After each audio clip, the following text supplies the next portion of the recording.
The romance of travel and transport, an adventure in speed, growth, and progress. Today, America is a nation on wheels, wheels that have rolled through wilderness and wasteland, leaving in their wake 1,000 cities and 10,000 towns. In 1673, a group of French voyageurs, Father Marquette and Joliet among them, reached the shores of Lake Michigan near the mouth of the Chicago River. These are the advance guard of transport, penetrating far into the Indian country. Heroically facing the unknown and the new, the white man is already pushing the frontier westward.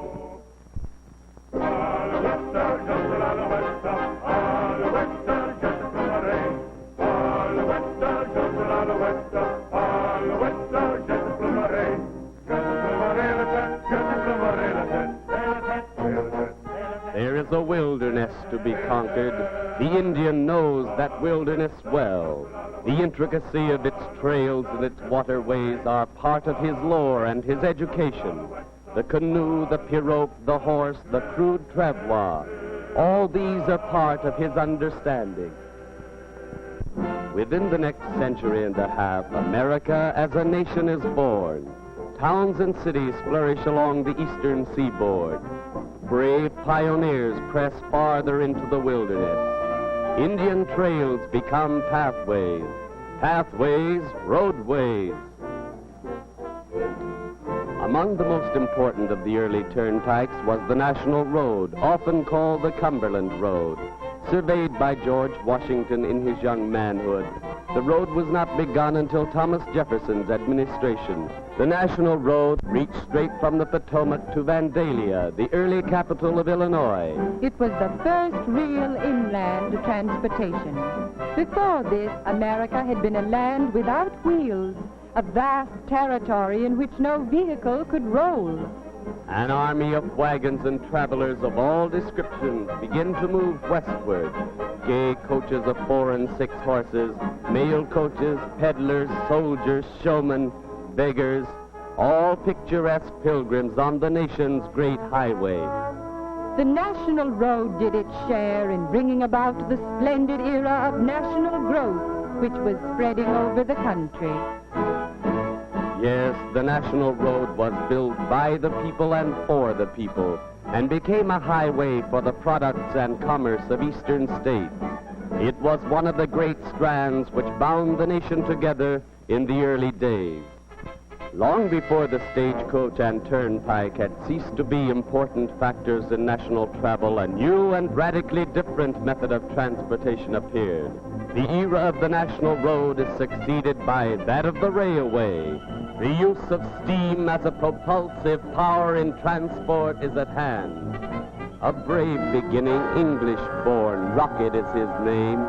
Lasting is his fame. George Stephenson hath built him. It was not long after the advent of the Rocket, one of England's earliest locomotives, before the early Camden and Amboy Railroad, reaching all the long way across New Jersey, imported this remarkable engine, the John Bull. This was the first practical locomotive ever to be built in America and to go in regular service upon an American railroad. They called him the best friend of Charleston. He was built by the West Point Foundry Company in the city of New York in 1829 and sent by sailing ship to Charleston, there to enter the service of the South Carolina Railroad, later to become part of the Southern Railway system.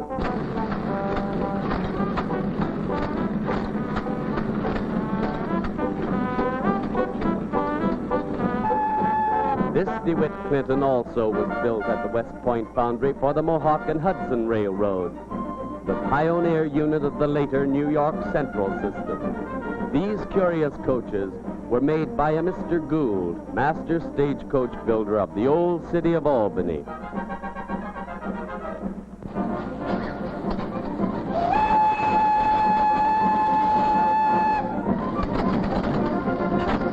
This Lafayette was the first of the American long-boilered locomotives.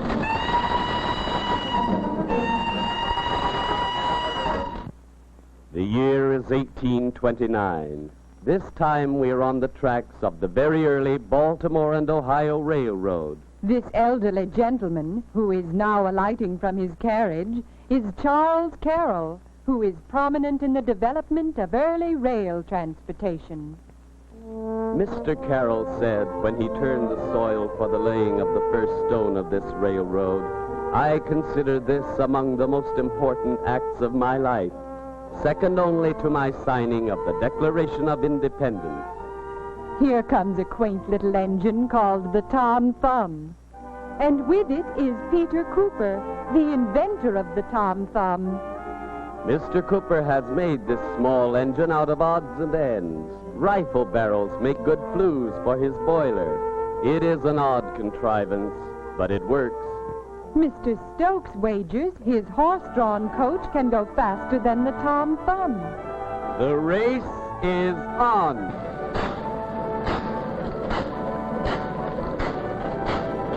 Oh, the gray mare won. But not for long.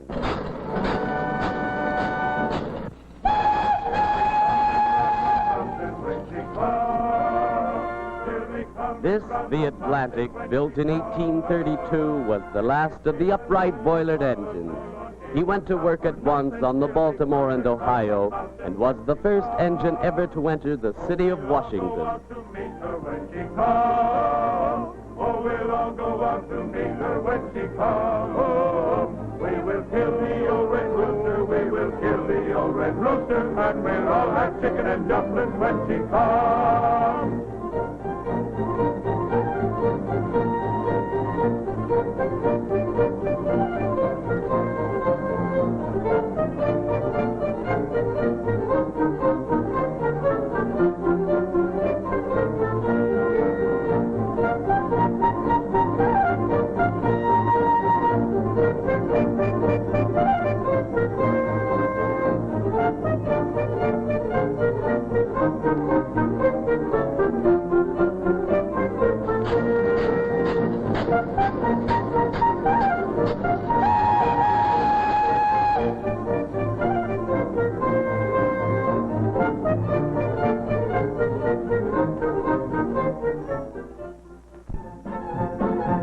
In the early 1840s, Chicago found it difficult to keep its head above the swamps and mud that surrounded it. Roads clutched at wagon wheels with black, tenacious fingers. Coaches struggled along hub deep, churning the pikes into quagmires. By 1848, however, plank roads began to run into Chicago like spokes into a hub. Chicago's history takes shape, reflecting the dynamic personalities of its leaders. Here in the center is William B. Ogden, president of the Galena and Chicago Union, which is later to become the Chicago and Northwestern Railway System. Alighting from the carriage are John Wentworth, eccentric politician, and Cyrus H. McCormick, blacksmith inventor of the newfangled reaper. These men focus their attentions on Chicago, and Chicago becomes the focal point of the nation, the future metropolis of the Midwest.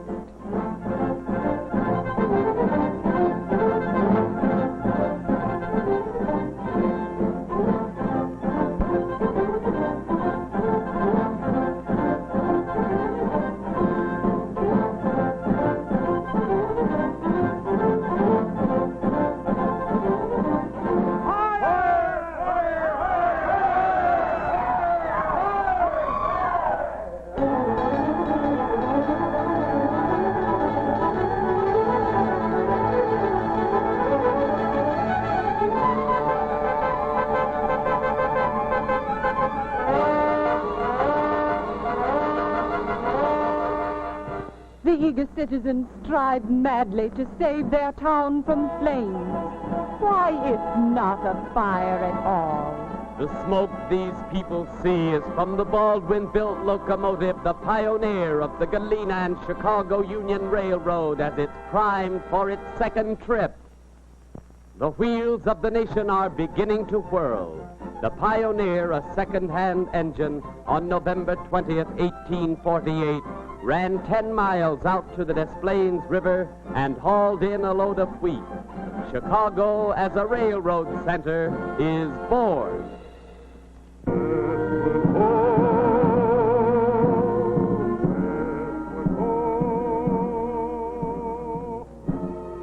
It is now the middle of the century, 1849. From the lately acquired Spanish province of California has come the whispering of a single word, gold, that has set an entire land aflame. No longer is the Missouri the western limit of the nation's growth. There is a new land far away, close to the rim of the western sea. And this new land is a land of gold.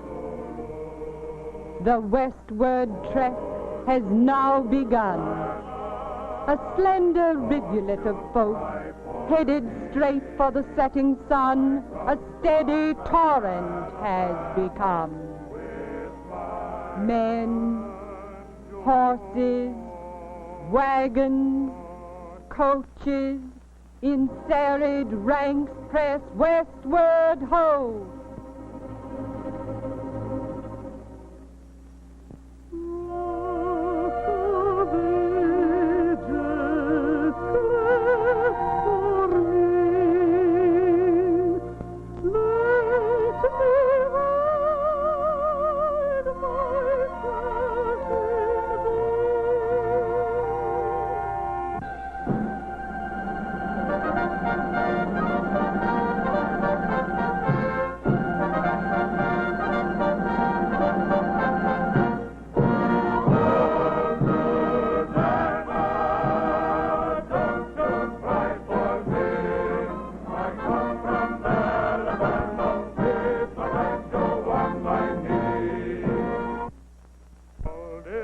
The year is 1859, and one of the most romantic adventures of transport in America has begun.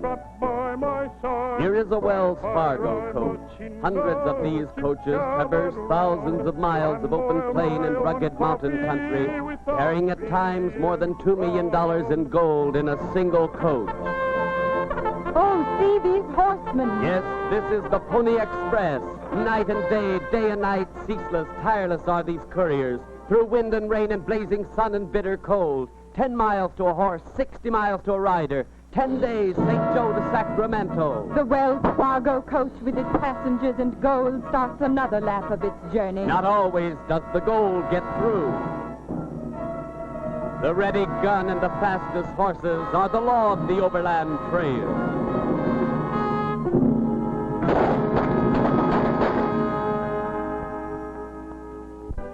On this February day of 1861, Abraham Lincoln departs from his hometown of Springfield, Illinois, to take the highest gift within the power of the American people to bestow.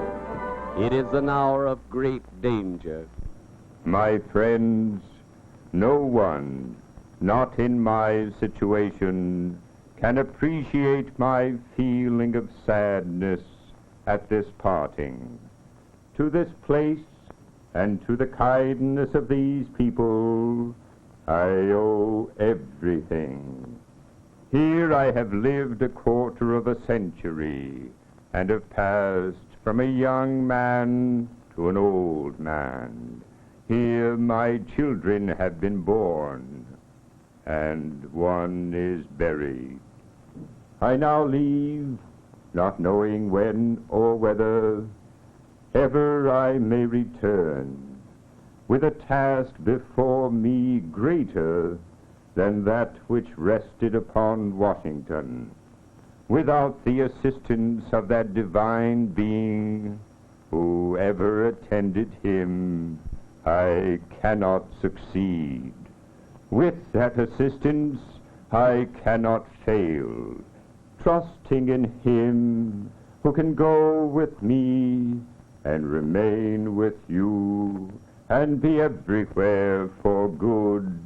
Let us confidently hope that all will yet be well. To his care commending you, as I hope in your prayers you will commend me, I bid you an affectionate farewell.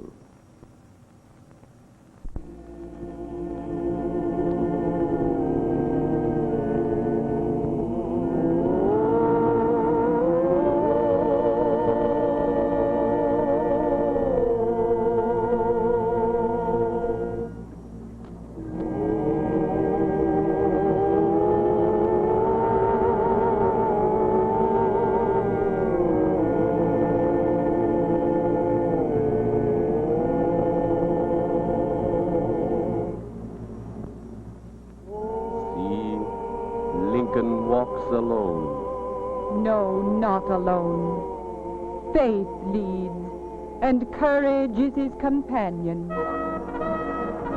The wheels might have spun faster and traveled farther had not the mighty axle of the nation cracked. Blood was spilled at Fort Sumter, Bull Run, Fort Henry, Shiloh, Antietam, Fredericksburg. The stench of massacre mingled with immortality at Gettysburg. Vicksburg, Chickamauga, Kennesaw Mountain, Savannah, Chattanooga, Fisher's Creek, Atlanta, and Appomattox. And then silent guns, broken men, and a mended nation. The wheels turn slowly, sadly. The nation mourns its martyred leader. Mr. Lincoln returned.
In 1862, Congress had passed the bill making possible a transcontinental railroad. This project of spanning our continent brings us to the land of the cowboy. As early as 1856, the Rock Island Lines built the first bridge across the mighty Mississippi, opening rail commerce to the west. Through the virgin prairie lands of the Sioux, the Kiowa, and Comanche, the railroad plodded its way westward. Countless thousands worked together to combine the greatness of the East and the West. As I was a-walking one morning,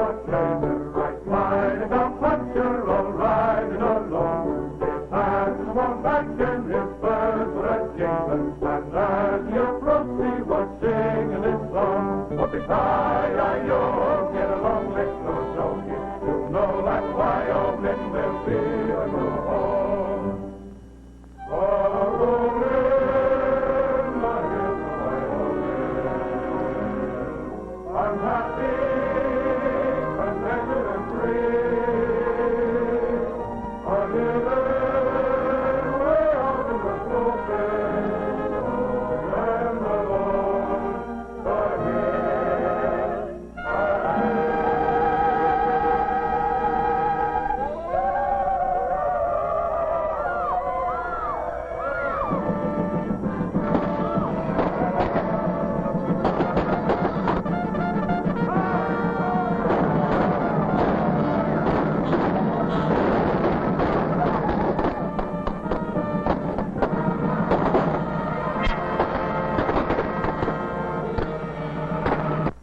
This is the day, this the hour for which the nation has waited these long years.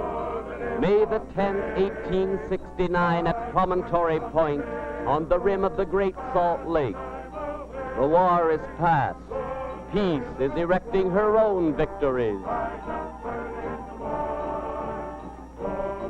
From Omaha across the plains of Nebraska and Wyoming, dodge and casement have molded the tracks of the Union Pacific. Meanwhile, the gentlemen from California with their Chinese and Mexican workmen have raced then with their Central Pacific toward this common meeting point. Now it is all but done.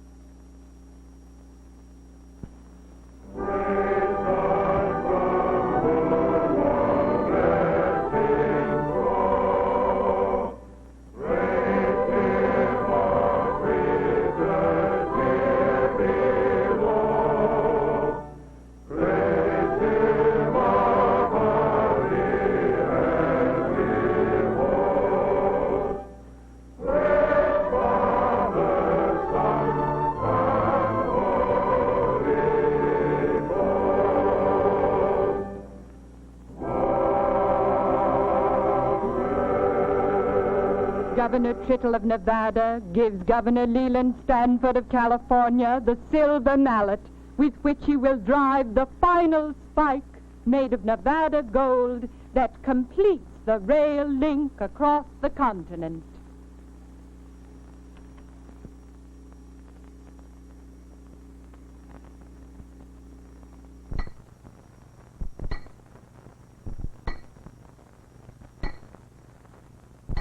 It is done. Should old acquaintance be forgot and never brought to mind? Should old acquaintance be forgot and days of old lang syne? Now there is a double line of iron rails all the way from the Atlantic to the Pacific. Well named this railroad, Union Pacific. Wrought from human blood against terrific odds, it means indeed a union of East and West, which will not be split asunder.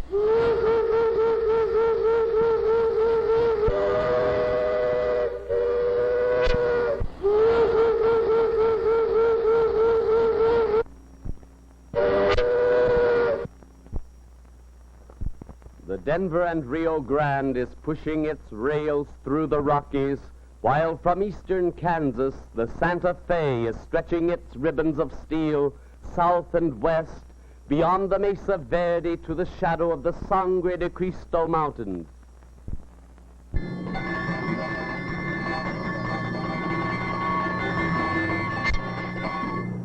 For those traveling in this land of romance, the Fred Harvey restaurants bring more than improved eating conditions. Serving the passengers of the old Santa Fe line are the famed Harvey girls.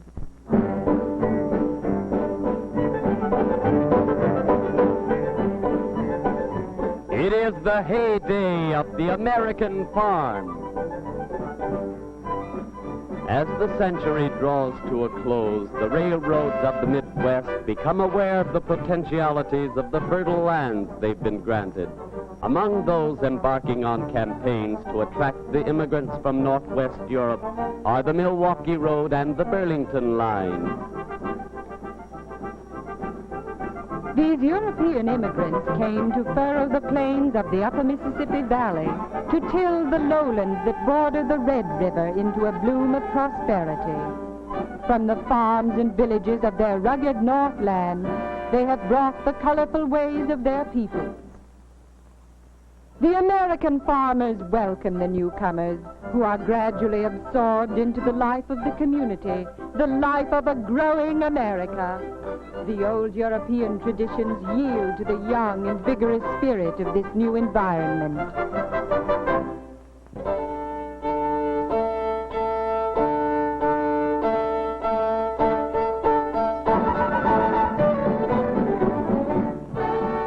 The great American melting pot is functioning. The American farmers, together with the immigrants, are destined to subdue the wilderness, to deal single-handed with the earth and the elements. They feel in a very real sense that they are laying the foundation of a great nation.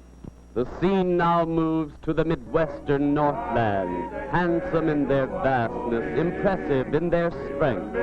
These big wheels, as they are known to the lumberjack, brought logs from the timberlands to the rails of the Northern Pacific, the first of northern transcontinental railroads. From this point, the sturdy Minnetonka carried the logs to sawmills, and on rails stretching ever farther forward, farmers, lumberjacks, immigrants, and leaders of American industry move in. This is James J. Hill, empire builder, creator of the Great Northern Railway System, a pioneer of lake and ocean transport. That is one of the Red River ox carts, which started Jim Hill on his way to fame and fortune. J.J. Hill, dreamer, visionary, stern and practical, he came upon the American scene as a man of destiny. This is Chicago during the gay 90s. It's been nearly 25 years since the Chicago fire. Mrs. O'Leary's cow is forgotten, and the horse is the hero of the era. The horse car is arriving. Sunday excursions behind Old Dobbin are all the rage.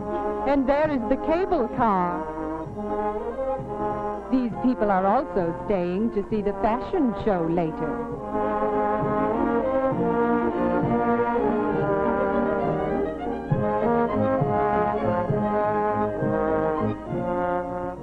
Here come the pedal pushers.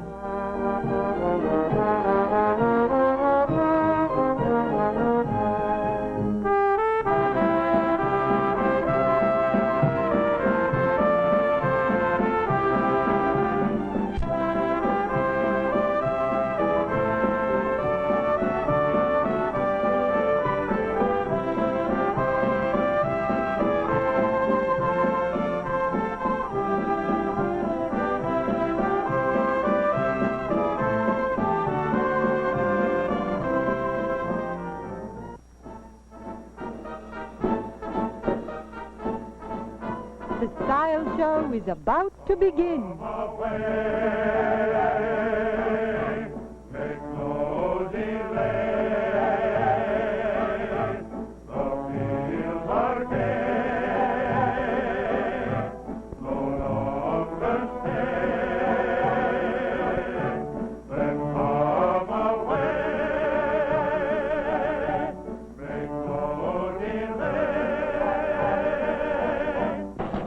Here comes the famous 999, the fastest locomotive in the world, faster than anything else on wheels.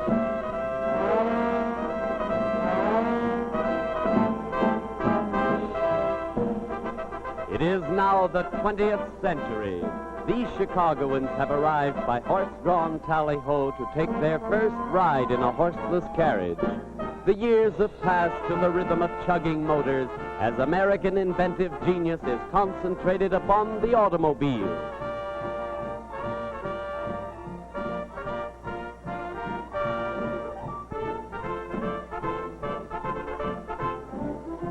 The names of Selden, Duryea, Apperson, Haynes, Olds, Buick, and Ford are on everyone's tongue.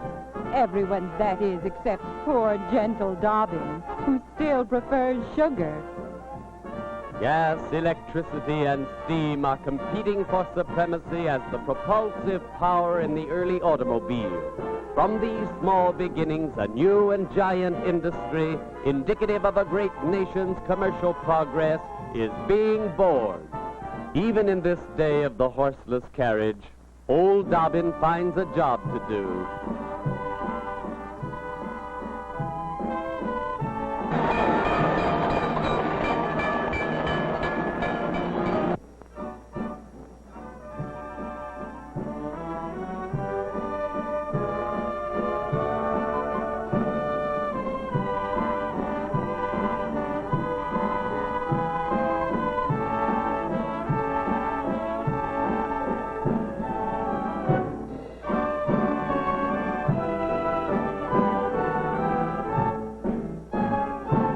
It was inevitable that the automotive vehicle would come to the road of steel. Today, the diesel-electric, offspring of the motor car and the iron horse, surpasses the power of its parents as an agent of transport. It is 1934, and the diesel has graduated from freight to passenger service.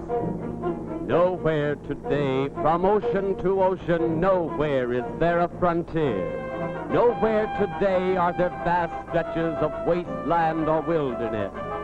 The challenge of the horizon has been accepted. Its promise has been fulfilled. Modern transport has reached across a hemisphere to weld this land into a mighty nation. For a full century, railroads have forged our destiny in war and in peace. They have spanned a continent and united a nation. The romance of transportation, the adventure of speed and progress, is more than the history of America. It is the lifeblood of the nation.